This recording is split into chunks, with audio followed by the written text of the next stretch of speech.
Good afternoon and welcome to the RA Group, the Importance of Good Mental Health in the Workplace webcast. I'm Victoria Marshall and I'm the Head of People and Culture for RA Group. I'm delighted to be hosting this webcast, and firstly I'd like to say a huge thank you to the panel for making the time to be with us today. We're going to be covering both mental health and wellbeing topics, so please feel free to drop in any questions in the live Q&A box. Before we start, I'd like to ask each of the panel to introduce themselves and tell us a little bit about their role and their organisation. If we could start with Amanda, please. Hi, good afternoon everyone. I'm Amanda Scott and I am the Head of Learning, Development, Talent and Diversity Inclusion for Compass UK and Ireland.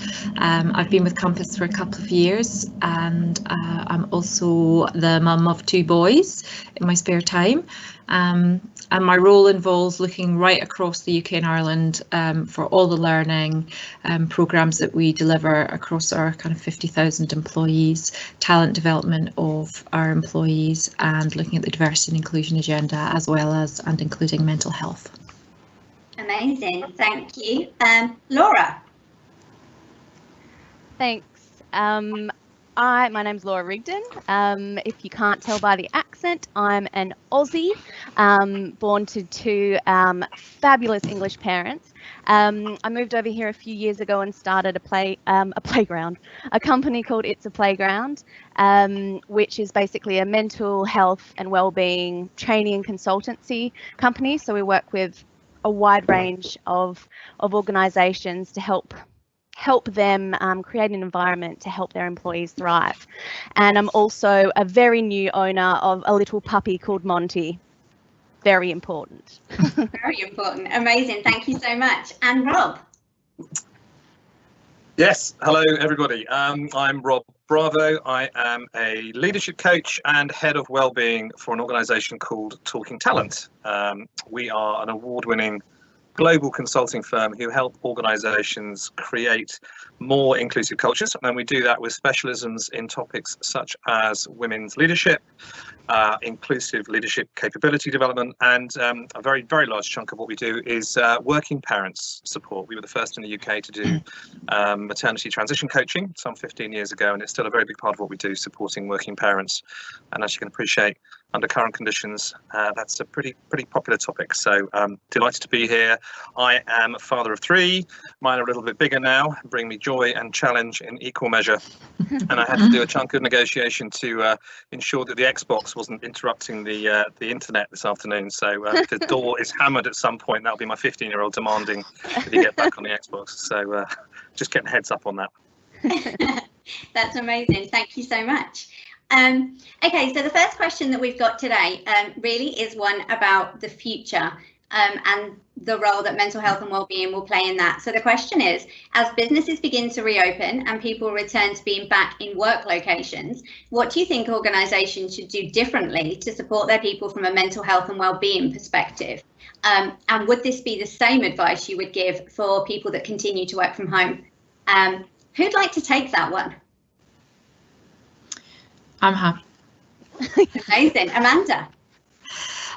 So it's hard to say what we would do differently because it's kind of unprecedented territory, but I think one of the really important things, and is particularly important now, is to listen, because we don't really know how people are feeling and people are going to have very many different reactions to what they've been through, and coming back to work is going to cause challenges for people. So I think it's really important as an organisation, through our line managers, through our colleagues, that we listen to people and check in on how they're feeling so that we can adapt our support to what they need. Brilliant, thank you. Laura, do you have anything to add on that one? Yeah. Go ahead, Rob. All right, no, it's me. Incredibly. It's on me. Oh, this is fun.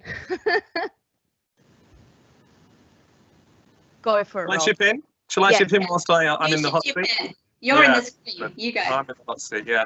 Well, heartily endorse what Amanda's just said, and this is borne out by a lot of what I'm certainly experiencing as a coach at the moment. And there are big parallels to this current situation to the work that we do in terms of transitioning people back to work after a substantial period of time, for example, on parental leave or long-term sickness absence. And the very best advice that we would generally give line managers is almost to treat those coming back in as if they were new joiners in many respects, and it's asking those questions, giving a certain amount more care around. You don't need to wrap people up in cotton wool, but do check in how they're doing. Ask the question, what do you need to make this transition successful, and not to assume that the doors will open and people will come streaming back into the office in equal measure as far as their enthusiasm, their energy and their anxiety is concerned. So it's ask first and be flexible.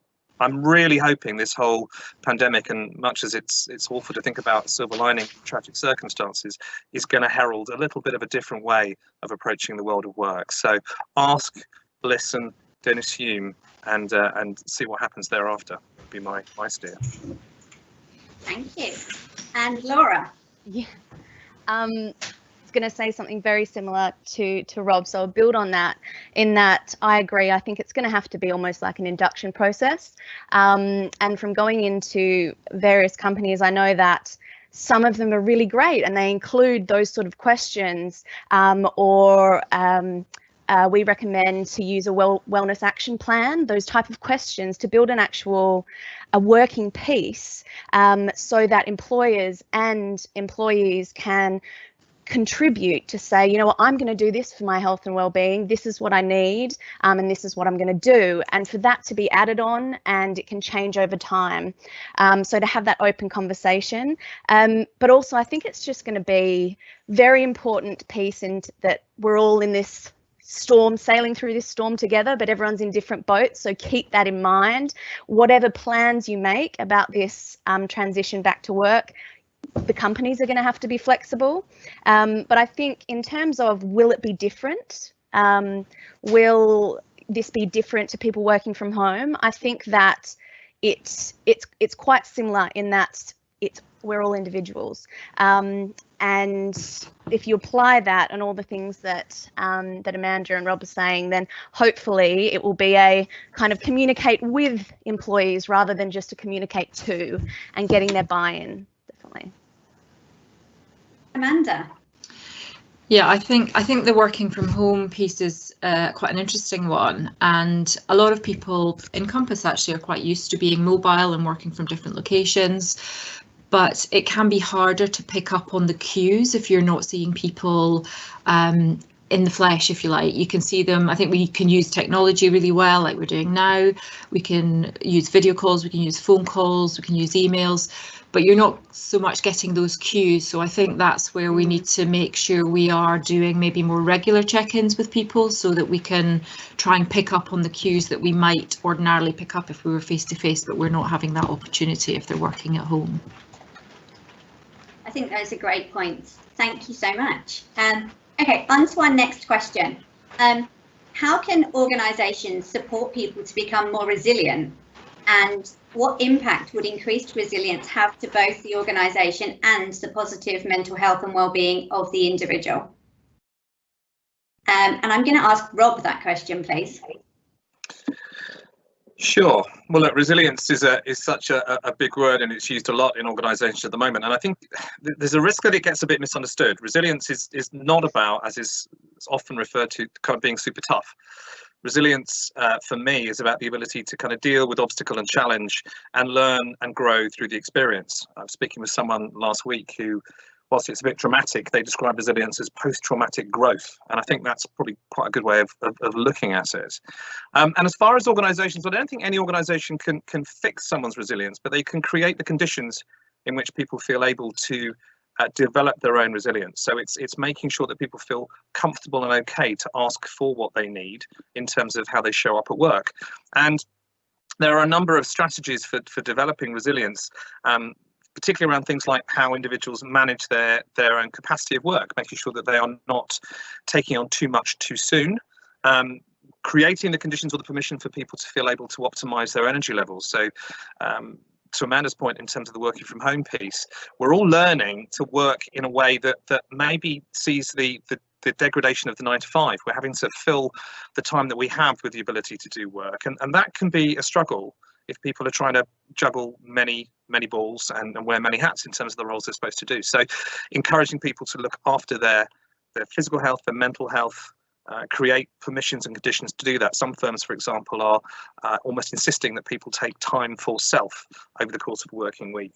Some of this is about encouraging people to regain their sense of control over their environments. There's so much of this whole experience in which we've had to give up control. So when someone comes back into the workplace, giving people the opportunity to have a say and a sense of what they do, how they do it, where they do it, when they do it. This really should be all about input, not about input and effort, but about output and impact. In other words, our employees are adults. They should be allowed to work out how best to deliver what's required and not make the assumptions.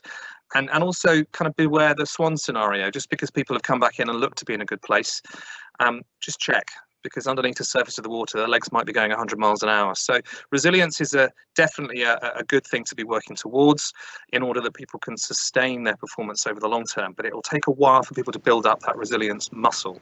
So it's all in the dialogue, it's all in the conversation, and it's all in the empathy that organisations can show and allowing people to work out what they need to be resilient. Brilliant, thank you. Amanda?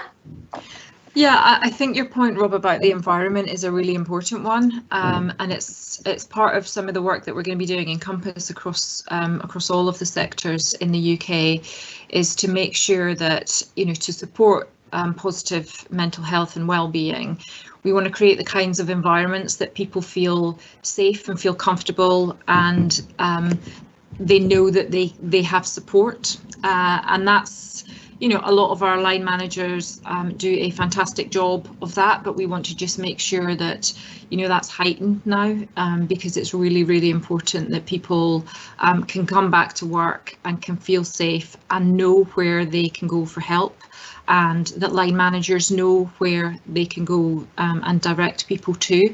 So I think the environment is really important in creating that platform for an employee to build their resilience. That's great, thank you. Laura, do you have anything to add? All amazing points, but I guess I would just add, I think it's really important, like you said, a lot of in terms of management, and that they know how to signpost, that they understand those early warning symptoms if things are a little bit rocky, and that will come down to training a lot of the time, or just checking in with managers, because some of them, like you said, would be brilliant at it, but a lot of management team actually get to the level that they are potentially because they're really great at a skill or a group of skills, and potentially that sort of mental health piece isn't necessarily a part of it. Personally think that eventually this won't have to be a well-being training piece at work, because hopefully we'll address it in school much earlier, you know, noticing early warning signs of mental ill health. It should be something that the workplaces should just brush over, not really need to do this depth of training, but I don't think we're there yet.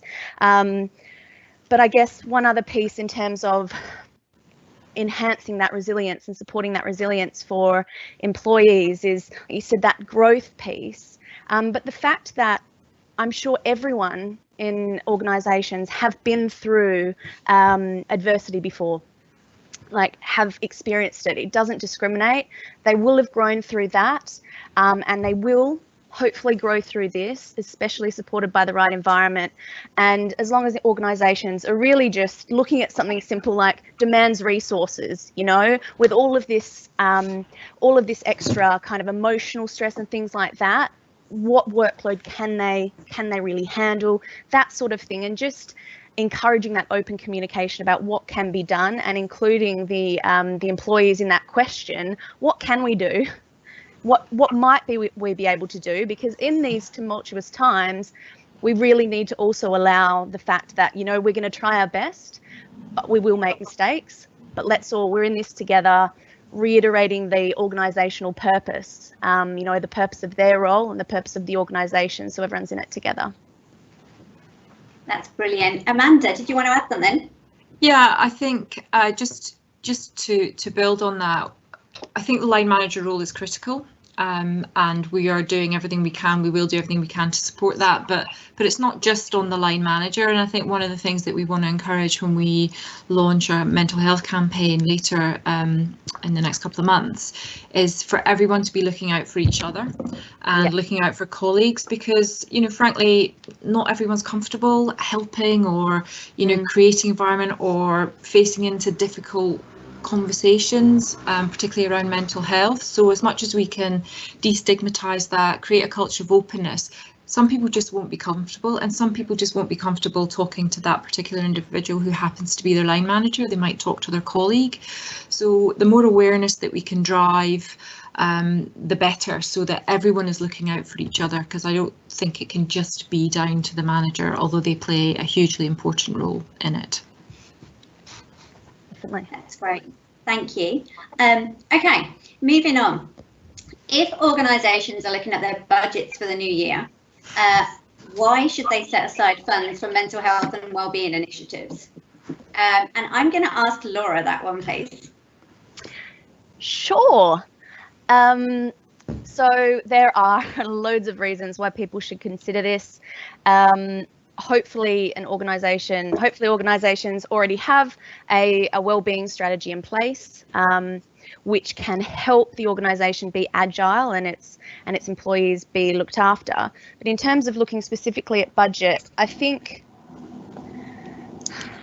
with this situation that we're in with COVID-19, it means that everyone is, I think, more organisations are actually asking me those in-depth questions. So Amanda, when you're saying it's not just the line manager, it's not just, it's a multi-layered approach. It can't just be, hey, get in mental health first aid trainers, although they're great. I know, Victoria, you're a mental health first aider, but it has to be a multi-level. So even, I know that, I'm not sure if you're going to talk, Amanda, about organisations getting leaders speaking up about their struggles and things like that.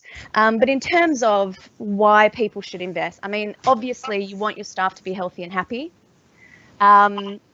It need to have a look at how the senior leadership are looking at what poor mental health and whether there's stigma there, because that can have an impact. But also the fact of the matter is, I mean, Deloitte did some great reviews. They did a report in 2007, updated it in 2020, saying that each pound that companies invest, the return on investment is going to be £5, and that was an average. So it's pretty impressive in terms of that return of investment. If people are looking after the well-being of their staff, there's decreased turnover, decreased presenteeism, which accounts for a huge bulk of that money that that companies lose. And ultimately, I think it's something like $45 billion that UK employers spend because of poor mental health each year.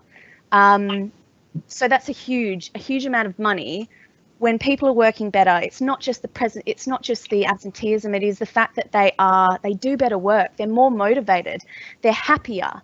And so in terms of budget, it's not just about, look, we can get a lot of money back on this, but also, I mean, as adults, we spend about a third of our life working. So we need to make that a great place.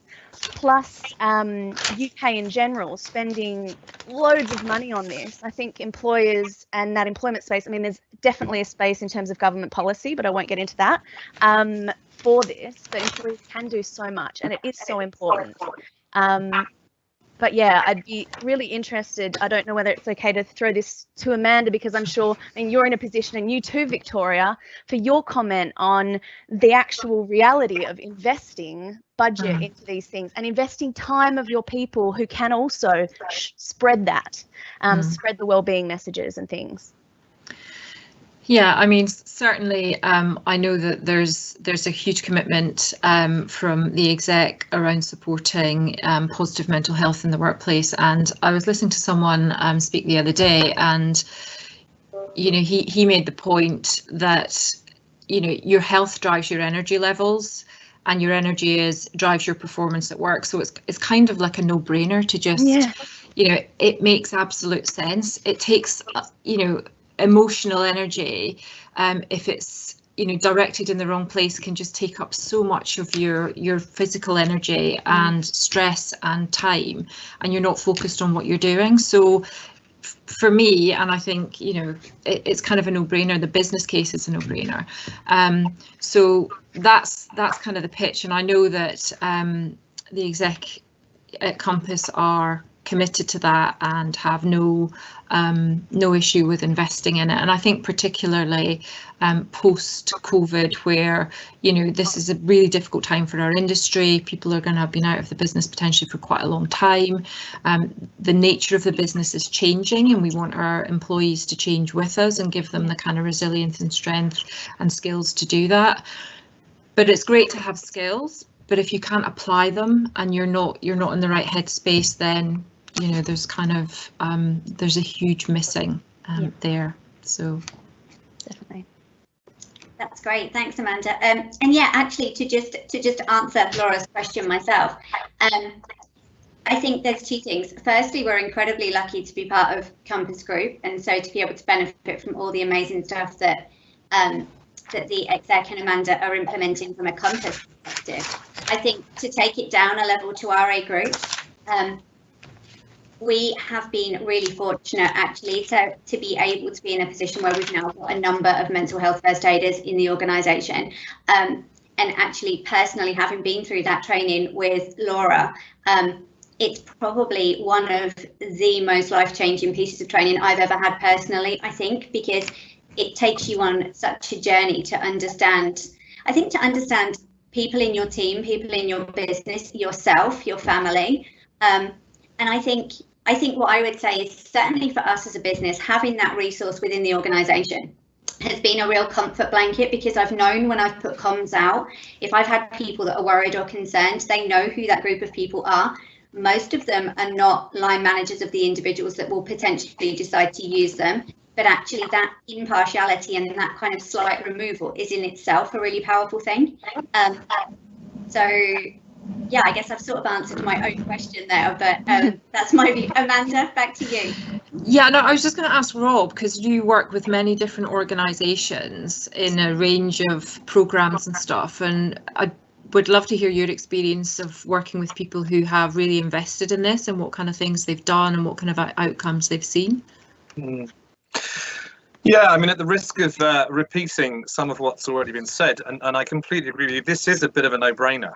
I mean, the studies that are out there in terms of organisations that are good at this stuff, that highly prize employee well-being, see significant returns more than other organisations do. Higher levels of creativity, engagement, we know that's the holy grail for businesses. And I know that Compass are doing great work in this space. I think where you get to the real cutting edge and progressive firms, they're starting to bake well-being in as a capability for the organisation, and by that I mean it's starting to show up in organisational job descriptions, structures. You know, we know, and I know it's not all down to leaders, but I think leaders set an incredibly important tone in this regard, and the modelling that leaders display in this regard. So, but that begins with leaders self-caring themselves. So setting the example, because once you self-care, it then becomes easier to other care, and it then becomes easier to champion that within the organisation. And I think that, for me, is the destination of choice for organisations that seek to be best in class in this stuff. And it's not about making people in the organisation practitioners, particularly, but it is about ensuring that anyone in the organisation's got good powers of observation and is able to lean into what might be a slightly challenging conversation, but coming from a good place and making it okay. I mean, always cite people like Google, as you'd expect, with their emphasis on things like psychological safety in teams, so that people feel it's okay to put their hand up and say, look, I'm having a crap day, frankly, and I'm not in a great place, and know that they won't be judged, know that that won't turn into a performance case, because that often happens as well, where poor well-being, poor self-care is misdiagnosed as a performance issue, and before you know it, you're in this horrific cycle of performance management, which is timely, costly. You want good, healthy, happy, engaged people contributing to organisations, and we're not there yet, and we won't be there for a while longer, but dare I say it, I'm hoping that something like COVID is speeding up organisations' focus and emphasis on keeping the organisational health as good as it can be. Amanda? Yeah, I would completely agree. And I used to work in the oil industry where safety was just ingrained in every single behaviour. It was in every conversation. It was on every slide pack. It just was kind of what you do. And we talk about health and safety. And I think we are, hopefully, as a society, moving much more towards health being as important, if not more important, than safety. And health from a broad range of, your physical health, but your mental health, because that's what drives your behaviours and your performance and your commitment to keeping safe. So that would be that's my dream, is that we really, that's the number one priority, is keeping our employees healthy across all aspects. Rob? Yeah, that's exactly right. And I'd encourage, I think, businesses to expand their definitions. Well-being, for me, I wish we could find another word for it, because it's too small a word for such a big topic. And I think the temptation, dare I say it, is to go to the easier aspects for organisations to attend to. And by that, I mean things like health and vitality. So, whether that's healthy eating at work weeks, or somebody described it to me the other day as tea and Tai Chi agendas, which, it goes some way, but it sort of belies the depth and breadth of well-being, because well-being encompasses our relationships inside of work and outside of work. We know that when you have good, authentic relationships, well-being follows. It is about meaning, purpose, and direction. Do people really have a sense that their work is giving them meaning and purpose in a way that means something to them? It's about balance and boundaries. How good at juggling are you? This all plays into well-being. It is about vitality and energy, but it's also about resilience. It's also about equanimity, which is essentially how do we emotionally self-regulate. And only when you are directing resources and skills and capabilities to each of those dimensions, if you like, of well-being, will you get the return that is the right one, as well as the kind of commercial one for the accountants amongst us, for whom this is really important. So it is a much broader definition of well-being than put your runners on and go for a jog, or make sure you have a salad for lunch. Not that that's wrong, by the way. Yeah, that's brilliant. Laura, I've got a question for you. What would you say to an individual who wanted to have a conversation with somebody and saw some signs, but was worried that maybe they would use the wrong words or the wrong terminology, and so potentially puts off having that conversation? Good question. One that I get quite a lot. And the thing is, I think some of the training, obviously it needs to be this multi-layered, multifaceted approach from the organisation, but some training, the mental health first aid, you described it. Thank you for describing it like that. I'm glad that it had an impact. I think a huge part of it is building on confidence, and that confidence. And the thing is, if you're noticing something, if you do have a mental health first aid that you can talk to, you could contact the employee assistance program and see and get that support. I think we need to just it depends on who it is. Do you have someone else you could talk to, and obviously keep that entirely anonymous? Putting all that aside though, and what I say in training when I'm talking to organizations is that if you are genuine and you just ask, how are you?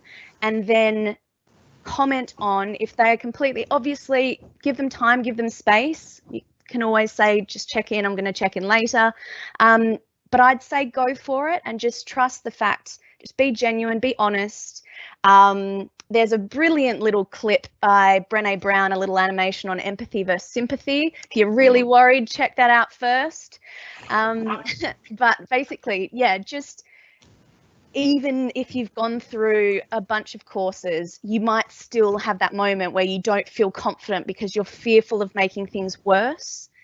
And I would say just trust your instincts. If you have genuine intent and you want to help the person, I'd say go with that. And there's nothing wrong with the basics of asking, how are you? Not being pushy, not coming with your own, judgments, biases. I know it's hard, but trying to push them aside. Really listen. And then the next thing is kind of commenting what you've noticed. Look, I'm really concerned. This is what I've noticed. Is everything okay? But again, it will so many variables in terms of who you are to them, that relationship. So whether you do need HR support, whether you do need to consult or contact employee assistance programs, things like that will be different. But if it's just someone on the street or a family friend member and there aren't any politics, then I'd say just trust your gut, and because that kindness will come through if it's from a good place. That's a great observation. Thank you so much. We've just been asked a really interesting question from Gavin. It's quite a long one, so I'm going to read it. And it says, does the panel recommend that employers introduce a more formalised structure to promote positive mental health in the workplace, such as check-ins with team members, things like meditation moments in the day, and other tools that assist and promote a healthier and happier environment? If so, what tools would the panel recommend? Do I have any takers to answer that one first? Laura? Yeah, I'll have a go.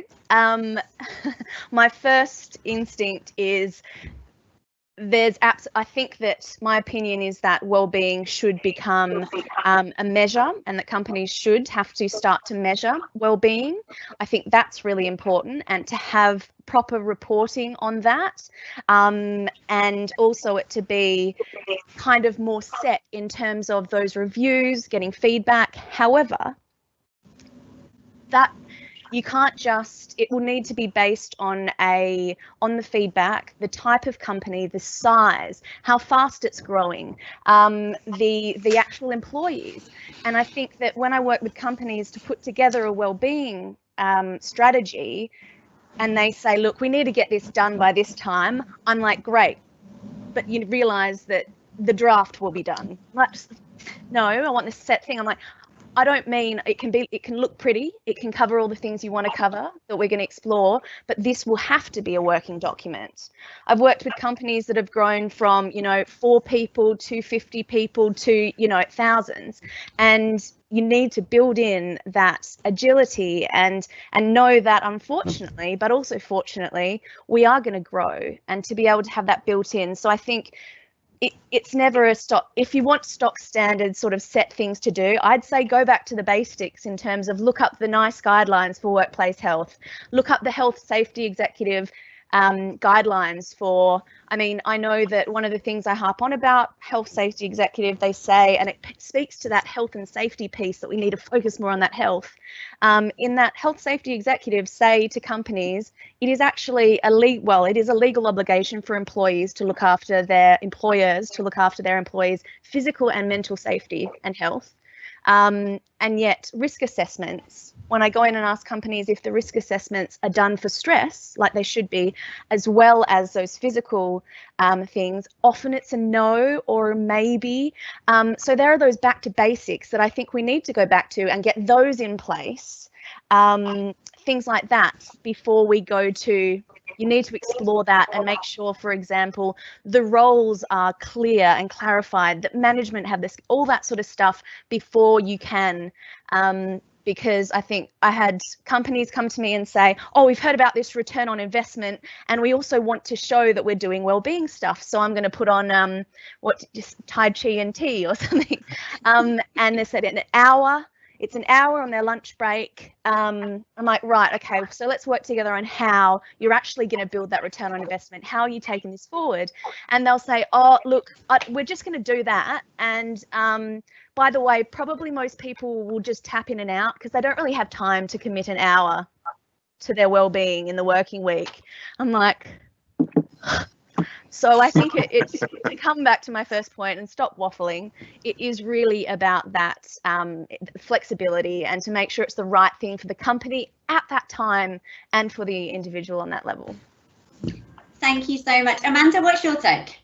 Yeah, I think I agree. I think there's going to be an element of authenticity in what you do. So I think there are all sorts of ideas about how you can take time out to chat, to do exercises, to do whatever it is. But if it doesn't land and it's not really authentic and the line manager's feeling a bit awkward about it, it's probably going to do more harm than good. I think what I think we need to start with, and maybe other organisations are further along the track, but we need to start with an awareness, and so making managers aware of, what is good mental health, what are some of the signs when things aren't going well, where can you go to get support, how can you approach a situation, and also offer ideas to, well, why don't you take some time out? So this week, instead of doing your stock check, why don't you do this? But it has to be relevant to the situation and be authentic. But we can, you know, certainly that's one of the ideas. And in our plan for our mental health campaign, we want to have dozens and dozens of ambassadors who reflect the workforce that we have, because we're a very diverse workforce. We have, you know, very geographically spread, some really big units, really small units, and, you know, different types of individuals. Obviously, we've got 50,000, and so to get one size fits all is quite difficult. But what we need is people on the ground who say, here's what's happening in my area, here's what might work in my area to help, and feed that in so we can adapt our approach. So I think whilst you can have a menu of things that you can do, you should use the one that works for your organisation and your team at the time. That's brilliant, thank you. Rob, do you have anything you want to add to this one? Yeah, absolutely. And I think, you know, I think Amanda hit the nail on the head. One size fits all does not work in this regard. And we've got to be really careful that you don't squeeze the soul out of an initiative by making it a process. And as soon as you put something, you know, down on paper in the degree that people have to do it, it stops. The whole point's gone. And sadly, a lot of wellbeing programs, initiatives and organisations fall flat because there's no follow through, because it is a bit of a tick box exercise. And that's why it doesn't work. And we all work we all have a different set range for well-being. So my tolerance to being unwell is different to other people's and vice versa. So until you really know what individuals need, what they want, and work on that tailored basis, I agree with the idea of a menu of options, permission to have conversations about this. But for me, it really is in the skill of the conversation. And I guess you'd expect me to say that as a coach, but we know that you can change a behavior, but if the underlying belief that sits beneath that behavior does not change, then the behavior will not stick. So authenticity, congruence, making sure that this is a culture change. This is really a systemic change within the business that starts from the top down, bottom up. That's what makes the difference. You can put as much structure around it as you like, but if it's not felt as genuine, then the organization will not change and it will not grow. And that's, for me, is always in the people piece. So better to invest in the capability of individuals than it is to put on as many lunchtime yoga classes as you want. There has to be what sits beneath that. The yoga is the outcome, the output. It's not the input for me. That's brilliant, thank you. I'm really conscious that we're getting quite close to the end of our session, but I think we've got one more question actually that has been asked, which I'm going to tie into another one that we already had. So the question that was asked was, how can an individual grow their own resilience? But I'm going to tie that into a larger question, which is, what would be your tip for individuals to support their own positive mental health and well-being, both in the current time but also for the future? And I'm going to ask Laura to do that one. Thanks. Bearing in mind we don't have a load of time left, I think I'll just keep it quite general in that resilience really, it's, I think, fueled a lot at an individual level by our confidence. So our confidence that we have the skills to cope, to recover, and then do that growth piece.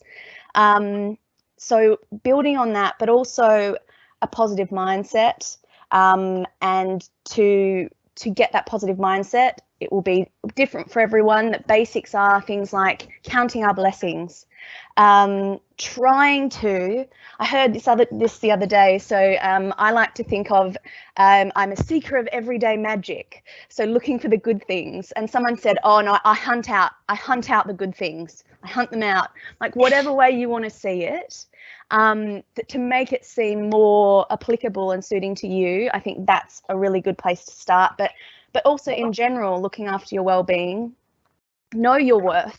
That's a huge reason why we don't look after ourselves enough.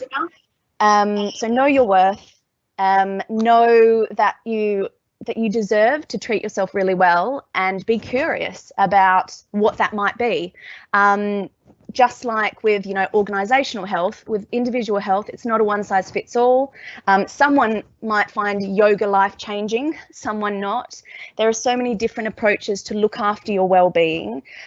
So I just say, keep putting that time and effort into it. Just like so many of, my friends and family will do sort of exercise plans and things like that. Know that it's going to take work. Just like you put into your physical activity and things like that. It's a great place to start, but maybe go past the exercise and look at what else you can do to help yourself really thrive, so that you can kind of live your best life, and also, be resilient in those times when adversity comes along. That's brilliant. Thank you. Rob? Yeah, I mean, what a great segue into this. For me, it's all about making self-care a priority. It's contracting with yourself in terms of permission to ensure you're looking after yourself. It's a cliche for a reason, but we talk a lot about the oxygen mask paradox. The idea that you're always told not to help anyone else with their mask until yours is firmly on your face. And it might be a while before we're on aeroplanes again, but I think the essence of this holds true. You are not going to be any good for the people around you if you are not looking after yourself. We use a bit of a cheesy cliche sometimes in coaching called HALT, which stands for hungry, angry, lonely, tired. The idea being, if you find yourself in any one of those psychological or physical states, you are not in a place to hold a conversation with another human being or make a decision. You have to attend to what you need. Oh, So love that. Self-care is not self-indulgence. It's a critical life skill. And that's for work as well as it is for home. So yeah, this is about discipline to do it, but know that you're worthy of it, and you will be a better human being when you are looking after yourself. That's brilliant. Thank you so much. Amanda, anything to add? We're literally just closing, but I'd love your perspective on how people can support their own positive mental health and well-being for the future.